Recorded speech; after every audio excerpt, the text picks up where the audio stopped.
I hear that all the time. Let me tell you what a libertarian is. Libertarian is someone who says you can be as liberal or as conservative as you want to be. Just don't force others to be like you. Got it. That's what we are all about. We are all about long-term solutions, not short-term solutions. We're all about changing culture, not just changing law. Law, we have to remember something. At the end of almost every single law is a guy or a gal with a gun who will put you in a cage. And if you don't want to go in that cage, he or she is going to kill you. That means you only use law when it really matters, not just because I'm angry, not just because I don't like you, not because you should do some activity I think you shouldn't do or whatever the case may be. It's only for important things like life and liberty and property and things like that. That's when you use violence. That's when you use force. That's what libertarians are all about.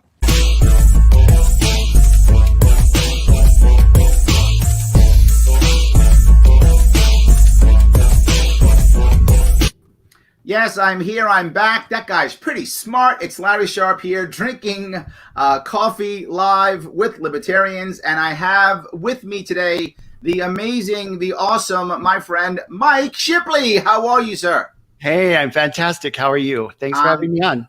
I am doing great. I'm happy to have you on. A lot of people may not know, but you are running for chair of the LNC, the Libertarian National Committee. That is a big deal, and it's up in the air now how that's even going to happen. Right? We don't know with COVID. Is it going to be a convention? Is it not going to be a convention? Is it going to be postponed? Is it not going to be postponed?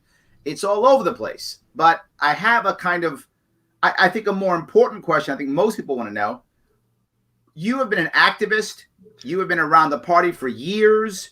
You have supported people in many different ways. Curious, why LNC chair and why now?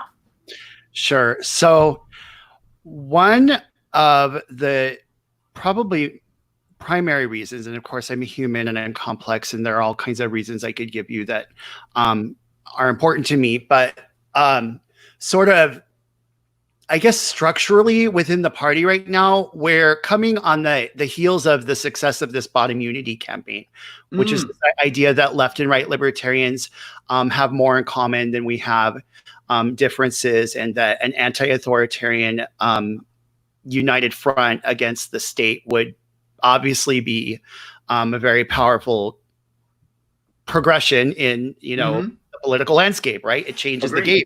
It's really cool. But at the same time, now don't get me wrong, we've come really far in the past 2 years since that idea was introduced. Like there's an incredible amount of, frustration and, a lot of speech took place. A lot of growing pains, I think. Yeah. Right? A lot of growing pains. A lot of growing pains. So here we are 2 years down the road. And, I was looking at, would one of our people be in the race? And there are symbolic reasons to make sure that, someone's in the race to give a voice to different ideas. And I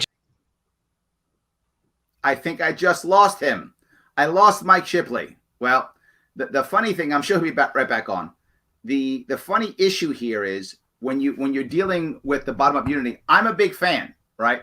He's back. Sorry. No worries, but I'm a big fan of the concept of bottom up unity. While I always I see value, of course, in figureheads. I see value in symbolism. I see value in, centralized places for people to look and to rally around. I see value in that too.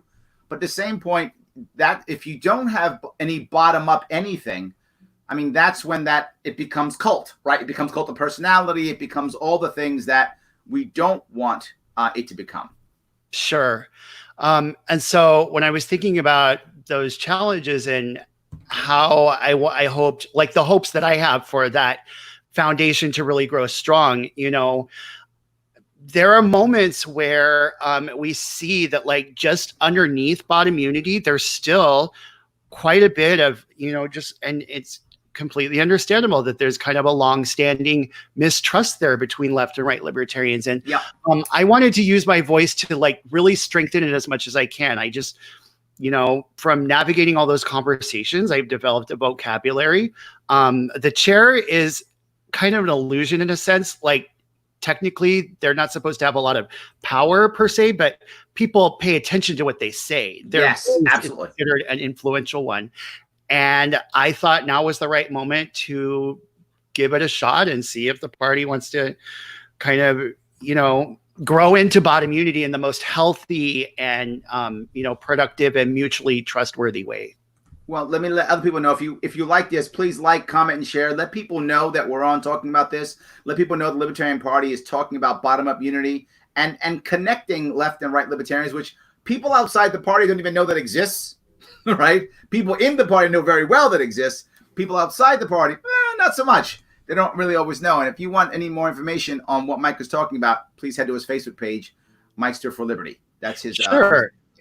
Actually, something you just said actually brought forward another idea. There's also like an external sort of, I guess you'd call it like a practical or maybe a tactical reason, right? We're seeing that the general public is, recognizing that there are reasons to be anxious. They're uncomfortable with the system, the status quo, and they're looking around for answers. And I feel like the party's in a position of strength when it can meet them where they're at with a vocabulary that resonates with, if kind of the electoral left is presenting itself as, quote, the opposition in that moment. Right. And if the party is able to present a narrative that kind of, smells like something they're comfortable with, to put it a kind of gross way, not that we stink like elephant or donkey, but, sometimes it helps to smell like the animal you're hunting when you're, No, I'm agreeing with you. The example I bring is, as you know, I come from the business world, right? I didn't come here from the political world. Coming from the business world, when you're trying to put a product out into the market, right? You don't want the product to be so radical that no one can understand it, but you don't want it to be the exact same thing. Otherwise, what are you bringing? You're bringing no value. So you've got to try to find that perfect balance. And most people fail to do this, right? But if you can do it perfectly, where it's just radical and different enough, but just similar enough to not turn them off, you begin to get that change, right? You begin to move people into that right direction. And I think we've tried it in the past, and I think many times we failed. But the problem I think we have as a party is we often do one or the other. Oh, we were too far towards vanilla. Let's make it Rocky Road. Let's do something crazy. Or the reverse. We were too far crazy. Let's go back to vanilla. Let's be exactly the same as everybody else. I feel like as a party, we've done that, and we haven't tried to fine tune it to get that right product. Sure. So totally that's a yes. Okay. Easy. I have a lot to add to that. I love that. I love that. So you talk a lot about vocabulary. You've mentioned it a couple times, the right words.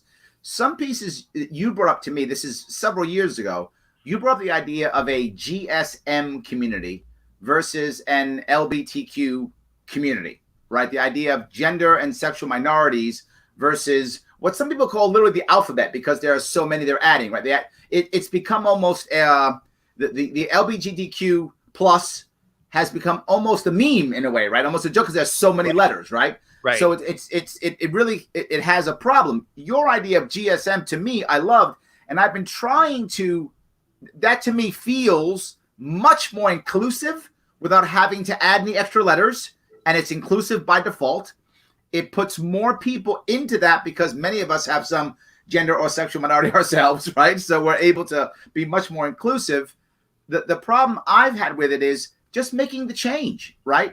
Right. I know, like I was listening to Adam Kokesh speak the other day, and Kokesh is very good in putting that into his vocabulary. That's part of his vocabulary now. I'm not there yet. I do it more. It's bad. It's habits I have to change. Yeah, sure. So I'm glad you brought it up. First of all, I never miss a chance to, show off the feathers in my cap. That when we transitioned to gender and sexual minority within outright libertarians, that required a change to our our statement of principles. And we actually had, which is protected by the same 7/8 vote that the national parties is. So we did quite a bit of legwork, and as chair of that organization, to educate our membership first about why that was a better idea, so that we could build the 7/8 that we would need at the convention in, I believe that happened in Orlando. Mm-hmm. And so, which required taking a, quote, radical idea. Why would you go against the gay establishment that has deemed this LGBTQ plus like the official acronym? Why would we stick our necks out and be different? there are some very practical reasons why we would. And one of those, as you mentioned, is the inclusivity. Yeah. It really lends itself to an individualist way of looking at the world where I'm not required to like fight my way into an acronym to be included in the concept of freedom. Right? Like I'm automatically like, I don't need to justify my gender or my sexuality to anybody. All I have to know is that the state and the systems of oppression that surround it are making my life suck. And I want to be free from that. Right. And the GSM acronym really like twists the logic of the electoral left where, if you aren't in this acronym, then you're going to have to fight over whether the P means pan or poly and which pan or poly, whether which P came first. And, and it's just very, not only identity based, but like approved identity based. Yes. That's the part that drove me nuts. Was which one of the letters am I able to be? And if I can't be one of the letters, do I really matter? And then the answer for that wasn't to do what you did. It was to put a plus at the end. Right. Of all the letters, I hated the plus the most. Because the plus kind of made everybody in the plus a second-class citizen. Yep. It's like a fake kind of inclusion that's actually erasure. And absolutely. And then on top of that, why does the Human Rights Campaign get to decide that? Like, who decided which, gender and sexual minority people were like the anointed ones who could sit in a room and have that debate and decide what every, queer media mouthpiece would then put out from then on as the approved acronym? Like, it just didn't make sense. So we went with gender and sexual minorities. And you asked about like making the transition. Here's my recommendation. I have learned that I just speak it out. I just say gender and sexual minority. And I feel like interesting. So like maybe later in the interview, I can shortcut to GSM. And by then you've heard it a few times and then So rather than it's funny. I'm so accustomed to using acronyms. It's so sad. I hadn't even thought of just saying that. That's actually grossly simple. Yeah. Yeah. Just say what it is. Yeah. Just avoid the acronym to make the acronym work. Yeah. And it doesn't take long. People catch on after a while.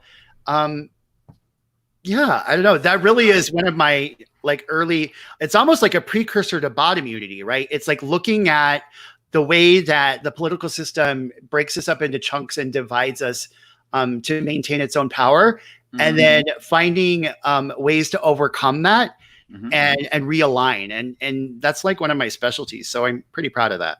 So you that obviously this was one of your key issues running for chair prior to the COVID crisis. Has the COVID crisis changed your issues, or are they still similar issues? Well, it has definitely added a layer of like strength, but one of the things that I had been talking about a lot is... hold on. You said added a layer of strength. Help me with that. Well, most people tell me the opposite. They tell me it hurts. No, I'll explain. Oh, well, like COVID itself has like, we could talk about that in a minute, but like, one of my central narratives was that we could lean into using digital technology to transform the way that we do things, to reduce the costs. And we do have limited resources. We don't, even our wealthy libertarians are poor compared to like the actual 1%. Like we do not have a lot of resources to squabble over. And so the idea that we're pouring it into travel and, buying tables from one another so that, the affiliate can raise money. And like I think I've said before, it's almost like a broken window fallacy. Like we're just moving cherries around in the pie. The pie's not really getting bigger until we like are able to actually expend it like for external outreach, right? So digital tools can help us do that. Digital meetings, digital Zoom meetings, digital conventions even. Why isn't there even, like a membership app? Do we really need representative governance to make all of our decisions? Can my credentials be built into my app? Can the question show up and can I just vote? And that's a big question. It's a big project. It's something the chair can't like make happen by decree, but we can definitely kind of like champion that cause.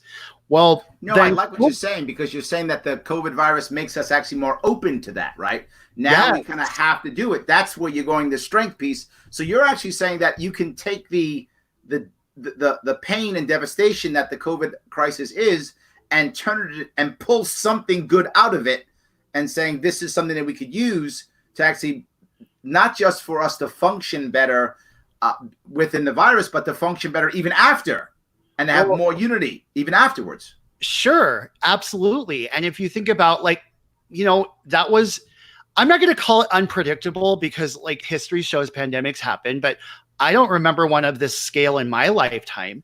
So a lot of us don't have any life experience. Like it was never on my mind that a pandemic might happen, and therefore like the app was a good idea for that reason too. But like in hindsight, I can now see that, right?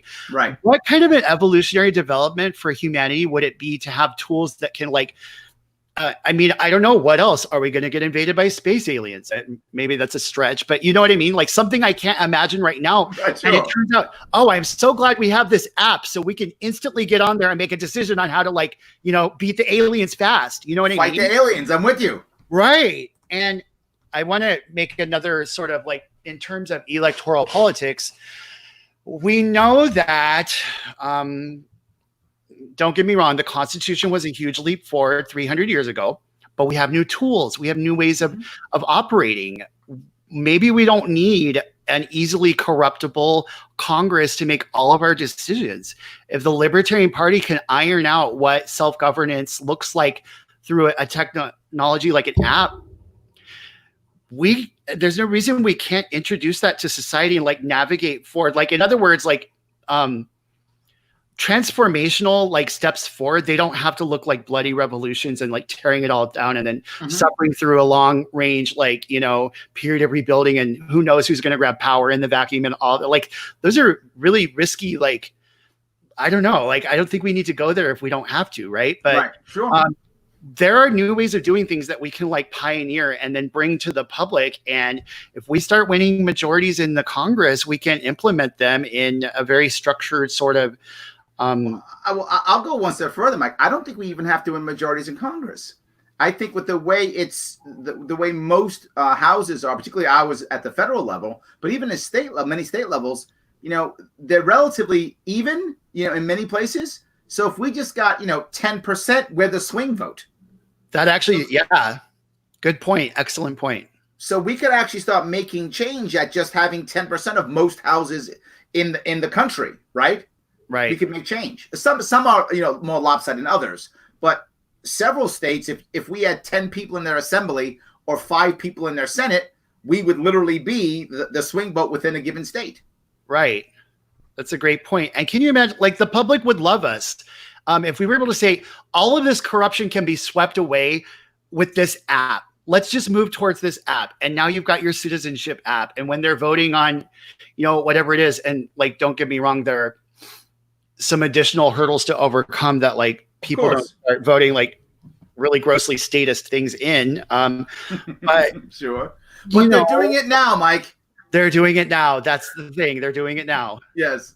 I always say that when you have an idea or a concept that's good, you don't want to measure that idea or concept against perfection because you always lose. Instead, measure it against status quo. What's happening now? Is it worse than now? We probably shouldn't do it. Is it better than now? Okay, let's consider it. It might be the right answer. Right. I really agree with, sometimes there's this idea that short-term and long-term goals are either diametrically opposed or they just, you have to sacrifice one to prioritize the other. And I kind of reject that whole narrative because really I think the only way to have your cake and eat it too is to hold both of those things. And in other words, what you're talking about, like the space between here and there, is the space where that action actually unfolds. And so I am agreeing with what you're saying, essentially. Yeah. And I often say that, as a general rule, and again, just from the business world, right? Most of the time, most businesses and people who are not in the business world don't always get this. Most businesses aren't being led at all. They're actually just being run by inertia. Just stuff's happening and the business is moving forward. And the people who are doing most of the work, they can't imagine this. So instead, they often create conspiracies and the people in power and the powers that be, when in reality, No one's running this business. It's just orders are coming in and people are moving forward because they always move forward. And the guy or gal who runs it is actually hanging out with their kids and not really doing anything. How do I know that? Because I'm the guy who fixes that sometimes. So I see that often. It happens a lot, right? People just doing stuff, right? So I think it happens in politics too. I think things are just moving. And if we can get things moving in the right direction, inertia will push it towards the right direction. Right now, inertia is pushing us towards oligarchy and dictatorship. If we could just turn it around and move it towards the individual, move it towards, people thinking for themselves more, move it towards what you're talking about, I would take any steps to turn it around so it's facing at least, the right direction at least. Sure. And to be clear, I should probably, your audience, I'm sure, knows that I'm a huge fan of presenting, I guess, an idealist take on what the future can look like. I do think it is helpful to kind of portray the beauty of that vision. Mm-hmm. And so there's definitely that. But I don't think it always comes across that like what I'm saying about like the space in between here and there. There's no way to make that like space go away. Right. So,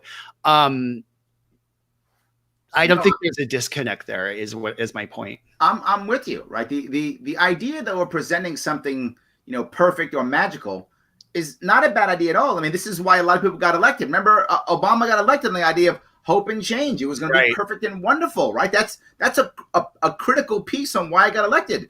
Even Trump, right? Going to make America great again, whatever that meant, right? That was going to be the great thing. So I do think the idea of presenting a magical or perfect world, I think it's very successful in moving people in the right direction. I speak about it often. Again, I'm going back to my business stuff. In business, I ask people when I go through an exercise with them, I often say, what would happen to our customers if we were perfect?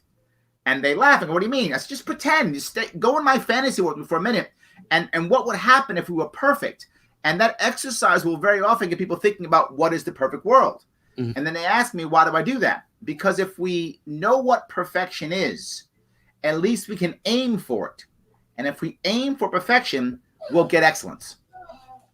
I completely believe what I'm with you 100%. Absolutely 100%. Is that an endorsement? Not yet. All right. All right. So I'm glad we got both of those issues. But with those issues, I want to ask another thing. Is there an obvious way, and if there isn't, it's fine, and this is a hard question. Is there an obvious way we decided on how you're going to judge, right? Assuming you win, how do you judge impact? Like, how do you know it's working? Is there a way of measuring that to go, you know what? Yep, after 6 months, this has changed, therefore it's working. Therefore, I'm in that space in between, right? I've made the thing that I want to happen is beginning to happen. I mean, I think the proof of that is that humans actually begin to make different choices. Okay. And I don't think, like, how do I put it? I thought bot immunity was so far along and so popular that like I was a shoo-in to be the front runner like the moment I declared. And the culture shifts are unpredictable, and they the time that they take, I don't think can be centrally planned, and it can't be based on a demand. So if society's not ready for us yet, then success has to be counted in like continuing to show up for it. And how well we improve our rhetoric, and whether we, essentially there's, obviously we're not winning right now. Like the state of affairs right now is that our presidential candidate will be in the same underdog boat that I'm in this chairs race. You know what I mean? So our truth right now is that we've got to change a lot of minds out there before what counts as traditional success becomes ours. Mm-hmm. So in the meantime, I think improving the way we relate to one another. Like I've always been one of the things I like this, and this is, of course, as an agent of change in the party, I'm constantly being accused of like infighting. Right. And I was like spinning that around, like, no, the fact that we value speech and we value diversity of thought, like that's a strength. Right. And ideas like bottom unity have allowed us to relate with one another with more trust and less animosity. Mhm. And I think that's a huge, like, that is a kind of winning. It's making us less combative towards one another. And with that energy no longer being squandered, like, we're able to look externally and grow in these imperceptible ways. A lot of times they're only like, but growth is kind of perceptible, isn't it? And isn't, I mean, is it growth perceptible, and also isn't a lack of fighting? Won't we be able to somehow measure that, or no? how do you quantify fighting?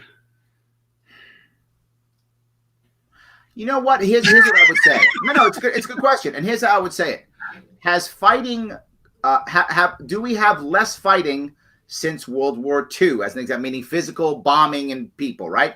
I think we do. I think we have less actual bombing than we had during World War II, right? Less actual killing of people prior to World War II. Obviously, we still have it. I'm not saying war's over in any way, shape, or form, right? We've been at war since World War II, almost in perpetuity. But I'm saying, as a general rule, right, I think there's been less fighters. You could measure that, right? You could measure that there is less of it, right? And I think one of the ways you can measure it's true is because you have diplomacy and the UN and blah blah blah. You've got these other entities that are doing some of the non-violent fighting, if that makes any sense. I'm not sure this is a good analogy, but but you see where I'm going with it, right? So maybe are caucuses a good example of not so much fighting? Are more caucuses an example of less fighting? Are less caucuses an example of good fighting? Are more debates, less debates? I feel like there's a way we could measure it. Well, I think you're onto something. I do think that caucuses make it possible for diversity to flourish and for people to find a home where they can interact with others that they feel like they have more in common with, which creates a sense of comfort. And some people absolutely hate caucuses, so they might have a different perspective on that. But so that's my question. Maybe less caucus is good. Maybe not. I don't know. I do think it comes back to thinking about the world in a new way. The metrics that we are accustomed to counting success in are metrics that were devised by the people succeeding in the old world. And if we're trying to build a new world, then I'm kind of resonating with your idea of coming up with some metrics, and maybe we can put our heads together on that. We need a scoreboard. Humans need a scoreboard. Yeah. How do we quantify success in a bottom unity world in terms of, how strong we are? And I also think there's like a balance, right, between what recruitment looks like and what retention looks like. Yes. Oh my God. Yes. So how do we quantify that? And then is our retention, let's see, because there's a transitional phase, right? Like, I didn't become an anarchist overnight. It took me probably 6 months or a year to even let the idea enter my mind. Yeah. And it took probably another, year or two before I became comfortable, really, you know what I'm saying? Yes. And I used to think Gary Johnson was a radical. Right. Yes. And that transition period, it can be very traumatic, and it can turn people away, or absolutely it can be compassionate, and it can be educational, and it can be very exciting. It can be like an awakening, right? And so do our retention processes really empower a compassionate, growth? Like, I think growth looks like that too. So what I bring up often is there may be, and we're probably not going to solve this one this time, Mike, maybe next time. But the idea is you can also look at secondary effects, right? So if things are happening, does that mean something else happens, which means something else happens? So if that number goes up or goes down, by default, we're probably winning. So you could try something like that also, right? So it could be that too. You could also measure it against the same period last year, 10 years ago, something like that. So anyway, I want to go to a different piece here.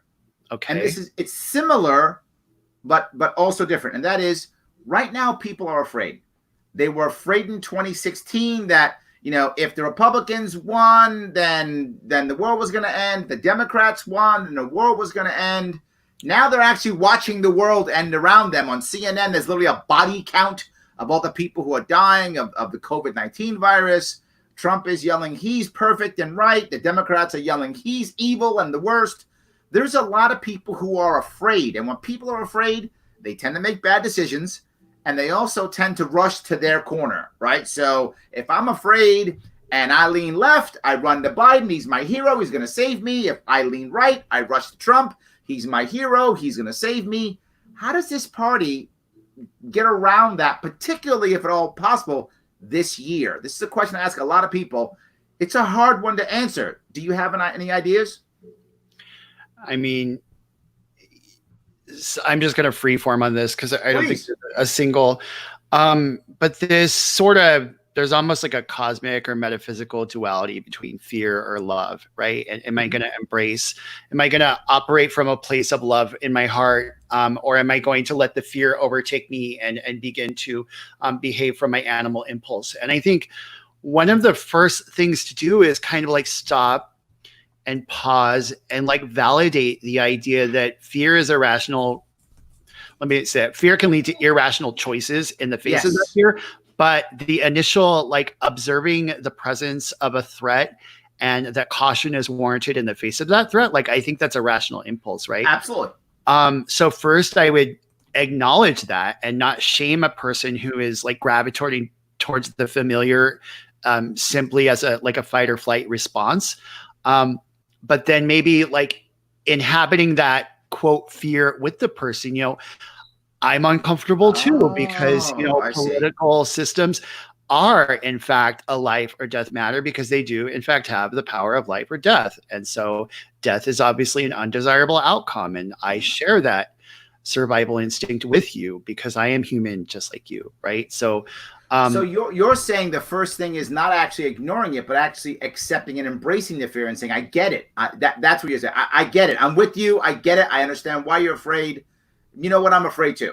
Sure. Right. Discomfort is a signal to act in some way. Right. And then the question becomes, what is the most rational way to act? And then you can say, okay, let's really look at Biden. Right.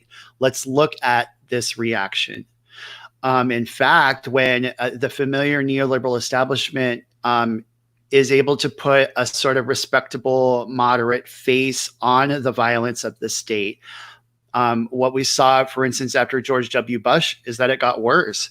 Obama expanded the drone bombings. Obama expanded the deportation state. Obama expanded the surveillance state. Everything that he was supposed to like save us from George W. Bush actually got worse.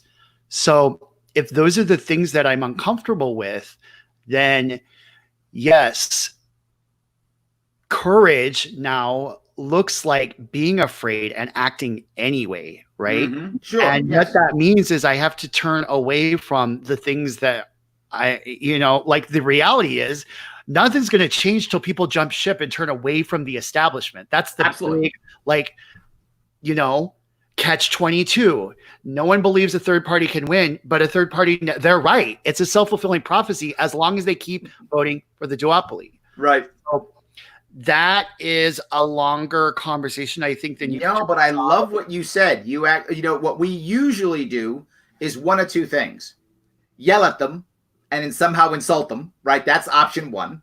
Or option two, come up with some detailed, logical explanation going back to, our founding fathers or Rothbard or whatever, and explain, here is why this is what you should be doing. And I think both of them fail a lot. They fail 90% of the time, if not more. I'm probably being generous when I say 90, probably more like 99% of the time. Sure. I think you're right. We've got to say, hey, you're afraid, me too. And that's why I'm doing this thing that I'm doing that's different from what you're doing. Because sure. I'm also afraid. I've decided that the same old thing is going to work for me. And I found out that I was still afraid.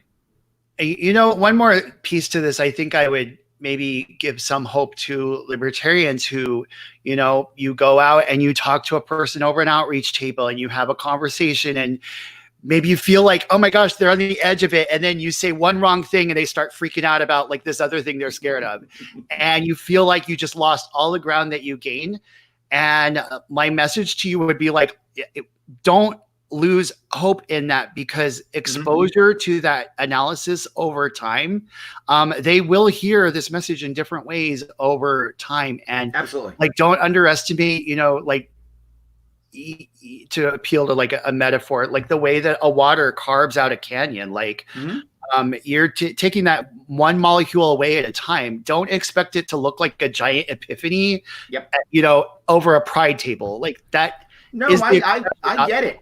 When I look even at myself, right, I tell people often it was Gary Johnson who brought me into the Libertarian Party, but it wasn't only him, right? He was the last straw, if that made any sense, right? I actually was in the world already. I was teaching post-industrial leadership in colleges.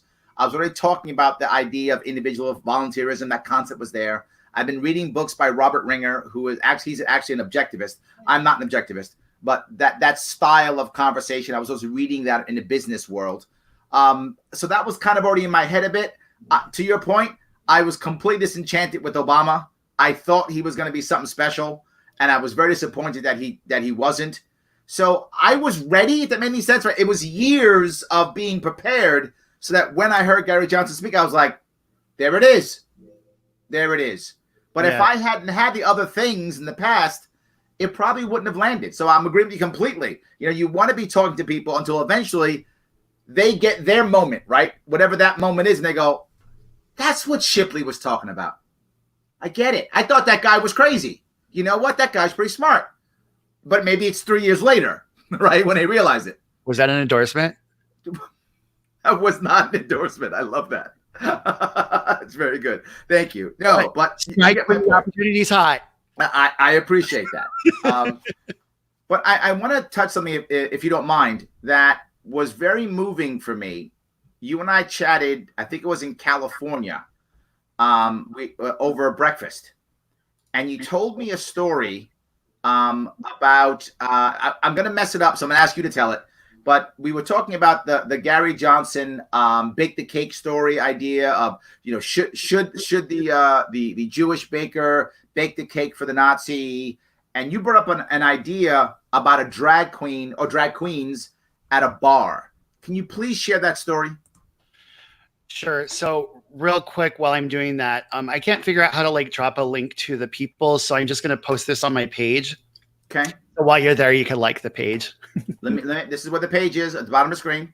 I just put it there. But I'll tell it in my own words. So basically what, let's see, there's some nuance here, because what we're accustomed to hearing this non-discrimination debate framed around is cakes and bakers, and whether, I use the phrase cake bigots, should be allowed to, ruin your wedding or whatever. That's how like the debate gets framed. And obviously ruining someone's wedding after they have gained this, access to the contractual obligations of marriage, just like everyone else has always had after a long time.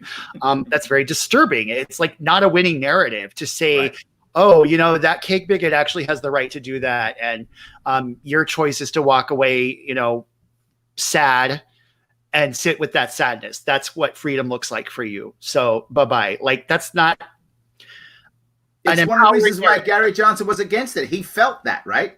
He felt the same thing. He was against it because of that. Right. He wanted to, be an ally of gender and sexual minority people. And meanwhile, I was like, I wish he would have reached out to outright libertarians. But I'll just share with you this case that I have found is a really helpful reframe. What happened in Denver is that a leather bar, which is a place where gay and bisexual men gather to fetishize masculinity, right, with leather gear and, the famous assless chaps and, all of that, right? So it's about fetishizing the masculine form. Mm-hmm. Well, a drag queen came and she wanted in, and they were like, this is not our dress code. You can't be here. You're harshing our vibe. You're a feminized male body. That's, I don't have to read into that why that's a buzzkill. No, but it's clearly the opposite of what they're trying to achieve, right? They're obviously trying to fetishize masculinity, And here comes the person trying to fetishize femininity. It's exactly the opposite, right? And it doesn't even mean that, like, I'm sure some of those same people probably enjoy going to drag shows for different reasons, right? But it's the context and the setting, right? Mm-hmm. So you can see where I'm going, because the city of Denver was like, oh no, we've got to be involved in this. So there was a lawsuit, and I was reading today that I guess the lawsuit like unfolded, and there's some more information. But the lawsuit itself is an interesting kind of snapshot of what happens when the state gets involved and it tries to make us equal, and it actually makes us less equal, right? Because do gay and bisexual men not have a right to gather for that purpose? Like, I think that we do. And is it really an oppression when,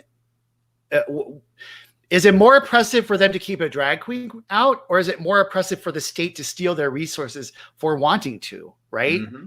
And like, ultimately, what I imagine would have happened is that the community leaders probably would have like taken a step back and been like, you know, people at the fringes of gender and sexual minority culture typically have been the ones exhibiting the bravery at the forefront, right? There's that famous, like, you know, it was a trans woman of color who threw the first brick, and it's, you know, it's been the drag queens in the stilettos and the, you know, the leather man in their ass chaps that were proud to march down that street and just defy the closet in the face of an America that was disgusted, right?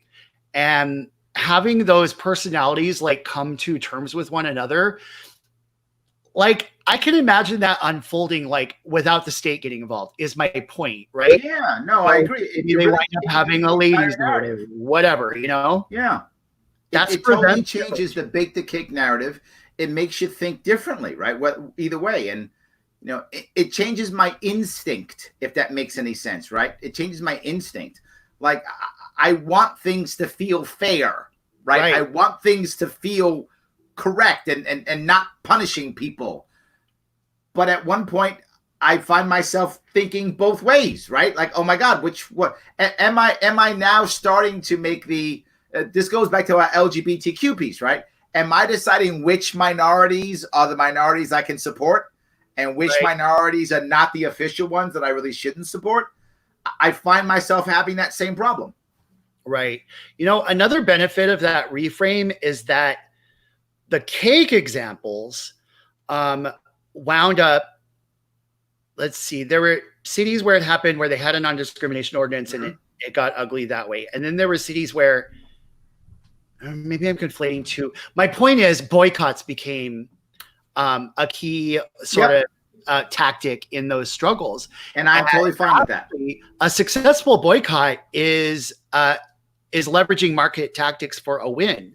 Yep. And what put libertarians in the middle of it is that we're simultaneously claiming like a win for business owners and a win for the boycott. Or what was really happening is that outright was getting like attacked for seeming to stand on the side of the boycotts. Like, I don't know, it was like a giant mess. And we sidestepped all of that by just picking a different case that shows different dynamics about it that help me. I love the way you frame that so simply, that it's about wanting it to be fair. And so finding an example where fairness illustrates the point of about association. Yeah, absolutely. It's hard. It's a difficult spot. So anyways, anything that you want to bring up that I haven't brought up so far today? No, I mean, it's your show. I really enjoyed this talk. I'm glad. I'm going to be holding out for that endorsement. So I haven't endorsed anybody yet, Mike, but just, you know, you're the only one I brought on the show so far. So this is a good sign. Read into that what you will. It's a good sign so far. That's all I'm saying. Good sign. That's all I'm saying. Yay. So, all right, my friend. I appreciate it, guys. If you want to talk to Mike, please head over to Mikester for Liberty, his Facebook page. He put the link up if you're interested in that issue that we discussed. Please go ahead. And thank you, Mike. Anything you want to say before we go? No, thank you so much. I had a great time. And if you ever want me back, just let me know. Awesome. Thank you, guys.